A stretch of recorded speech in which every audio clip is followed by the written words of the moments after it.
नमस्कार बच्चों। आज हम आपको न्यूटन का गति विषयक तृतीय नियम बताएंगे। तो न्यूटन का गति विषयक तृतीय नियम क्या होता है यहाँ पर हम बताएंगे। इससे पहले प्रथम नियम और द्वितीय नियम दोनों को ही हम आपको समझा चुके हैं, दोनों की वीडियो हम आपको उपलब्ध करा चुके हैं। यहाँ पर हम तृतीय नियम को पढ़ेंगे। तो तृतीय नियम जो होता है वो सबसे पहले हम यहाँ पे लिखेंगे क्या होता है, उसके बाद में हम आपको समझाएंगे। तो तृतीय नियम होता है कि प्रत्येक क्रिया की बराबर तथा विपरीत दिशा में प्रतिक्रिया होती है। इसके बाद इसकी दो डेफिनेशन है। एक तो ये होती है कि प्रत्येक क्रिया की बराबर तथा विपरीत दिशा में प्रतिक्रिया होती है, या फिर अथवा में एक डेफिनेशन और होती है इसकी कि यदि कोई पहली वस्तु किसी दूसरी वस्तु पर बल लगाती है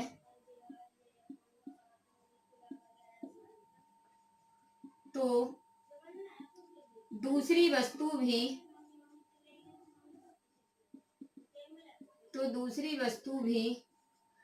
पहली वस्तु पर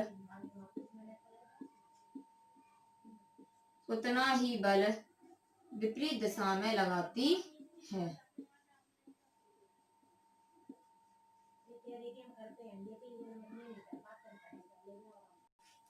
तो यहाँ पर देखो, जो न्यूटन का गति विषयक तृतीय नियम है वो क्या होता है कि या तो इससे समझ सकते हैं हम कि प्रत्येक क्रिया की बराबर और विपरीत दिशा में प्रतिक्रिया होती है, या फिर एक और इसकी डेफिनेशन है कि यदि कोई पहली वस्तु किसी दूसरी वस्तु पर बल लगाती है तो दूसरी वस्तु भी पहली वस्तु पर उतना ही बल विपरीत दिशा में लगाती है। कैसे? जैसे कोई हमने वस्तु पर, मतलब जैसे हम देखते हैं कि नाव पर जब हम चलते हैं, नाव वगैरह में आप लोग अगर बैठे हो तो देखा होगा कि जब हम नाव से उतरते हैं तो जब हम नाव से उतरते हैं तो नाव ने क्या किया, हम पर आगे की ओर बल लगाया जिससे हम आगे की ओर आ गए, लेकिन हम अपने पैरों के द्वारा नाव को पीछे की ओर ढकेल देते हैं। तो नाव ने जितना बल हम पर लगाया, हमने नाव पर उतना ही बल विपरीत दिशा में लगा दिया। या फिर देखा होगा कि क्या होता है कि जब बंदूक से गोली घालते हैं तो बंदूक से गोली घालने पर क्या होता है कि बंदूक से जब गोली घालेंगे तो गोली तो आगे की ओर जाती है, लेकिन बंदूक पर धक्का पीछे की ओर लगता है तो हम लोग पीछे की ओर चले जाते हैं। तो जितना बंदूक ने गोली पर आगे की ओर बल लगाया उतना ही गोली बंदूक पर पीछे की ओर लगा देगी। अर्थात अगर कोई पहली वस्तु दूसरी वस्तु पर बल लगाएगी तो दूसरी वस्तु भी बल उतना ही पहली वस्तु पर लगा देगी, लेकिन उतना ही बल वह विपरीत दिशा में लगाएगी। अर्थात जितनी हम क्रिया करते हैं उतनी ही हमें प्रतिक्रिया प्राप्त होती है, लेकिन वह विपरीत दिशा में प्राप्त होती है।